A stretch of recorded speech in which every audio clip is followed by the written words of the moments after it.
Ya, pemirsa, kita akan kembali ke Mahkamah Konstitusi untuk mendengarkan press conference. Mengikuti persidangan di hari ini, ketika Mahkamah memanggil dua Menko dan dua Menteri untuk memberikan keterangan, yang menjadi highlight adalah bahwa dalil tentang pelanggaran substantif itu ternyata dinilai dan dipertimbangkan oleh Mahkamah Konstitusi. Oleh karenanya ini untuk menunjukkan kepada publik bahwa perselisihan hasil yang diadili di mahkamah tidak semata-mata soal kesalahan hasil perhitungan, soal angka-angka, tapi soal penggunaan kebijakan-kebijakan oleh negara untuk kepentingan elektoral yang kami dalilkan. Ini yang pertama. Dan ini secara kualitatif. Yang kedua, bahwa Mas Anies dan Gus Imin bukan tidak suka dengan bansos, bukan menentang kebijakan tentang bansos yang sudah berjalan dari tahun ke tahun, tapi yang tidak suka adalah cara penggunaannya yang disalahgunakan untuk kepentingan elektoral. Tadi terungkap pertanyaan-pertanyaan kenapa Januari Februari sudah melonjak dan hanya beberapa daerah tertentu. Kenapa ketika COVID anggarannya tidak lebih tinggi daripada suasana sekarang? Nah, itu beberapa hal yang tadi disimak bersama pertanyaan-pertanyaan. Dan kenapa pengucurannya di bulan Januari dan Februari? Itu pertanyaan-pertanyaan yang dilontarkan oleh majelis hakim. Itu merupakan refleksi dari apa yang sudah kami dalilkan dalam permohonan tentang penggunaan bansos untuk kepentingan elektoral, di mana di dalam hukum pemilihan umum ketika ada penggunaan yang menguntungkan salah satu peserta tentu otomatis merugikan peserta yang lain, tidak fair. Itu signifikansinya.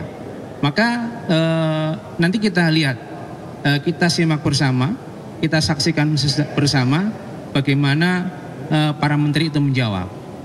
Dan insya Allah ini Jumat berkah buat pemohon tentunya, karena di luar kemampuan kami menghadirkan kekuasaan, mahkamah punya kewenangan. Mahkamah punya kewenangan untuk mendengar keterangan para yang terhormat pembantu presiden. Kita berharap hari ini jelas terang benderang, kalau memang itu melanggar segera diluruskan. Karena ini terakhir karena nanti November akan ada hajat pilkada serentak nasional pertama kali. Kalau ini tidak diluruskan membahayakan sekali. Singkat kata, karena ini sudah mau sholat Jumat, itu saja. Terima kasih. Oh, ada satu boleh? Iya boleh tiga deh.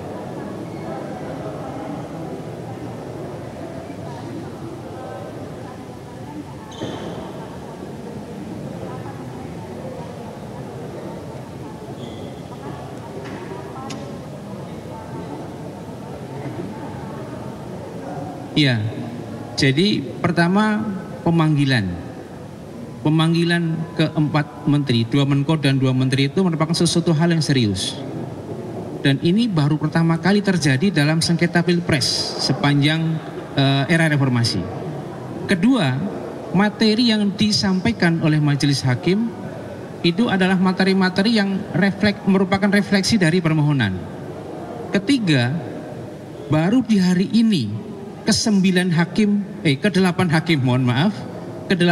menyampaikan pertanyaan yang semuanya kritis dan mengarah kepada hal yang ditujukan untuk menguji benar tidaknya ada suatu pelanggaran. Itu tiga hal itu jawabannya. Silakan. Pak, ini tadi soal bagaimana respons awal dari Komisi 1 terhadap keterangan 4 menteri tadi di dalam keterangan awal tadi, karena kalau dilihat dari narasinya sepertinya memang pengen menyampaikan bahwa penggelontoran bansos itu sudah sesuai dengan aturan dan memang sudah sesuai dengan mekanismenya. Dan yang kedua soal tadi pernyataannya Pak Arief Hidayat soal soal memanggil Pak Jokowi itu tidak elok. Kalau misalkan dari 01, apakah kemudian masih diperlukan untuk kemudian memanggil Pak Jokowi, karena sering kali disebut di dalam persidangan sengketa pilpres? Pertama soal pengantar yang disampaikan oleh para menteri yang tadi kita dengar bersama, itu kan sesuatu yang normatif.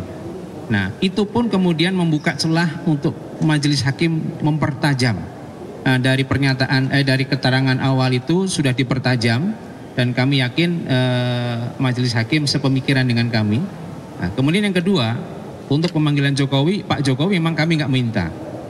Kami nggak minta, yang kami mohonkan itu adalah 4 menteri, tapi yang satu berbeda, yang kami menghormati Pak Jokowi sebagai kepala negara.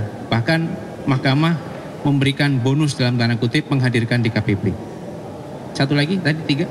Udah, oke ya? Pak, tadi kenapa berbahaya bagi pilkada, Pak? Mungkin bisa dielaborasi lagi. Oh iya, soal berbahaya bagi pilkada tadi kan disampaikan oleh majelis hakim. November, 27 November akan ada hajat nasional pilkada serentak kepala daerah seluruh Indonesia untuk pertama kali. Kalau ini tidak ada jeweran tentang penyalahgunaan bansos, ya, ada potensi ditiru oleh penguasa di tingkat daerah untuk menggunakan bansos sebagai kepentingan elektoral. Saya menangkapnya seperti itu. Begitu ya? Oke, terima kasih. Yuk. Ya, dan ya, kami optimis dari tadi pemeriksaan tadi, kami optimis bahwa permohonan kami insya Allah dikabulkan. Ya.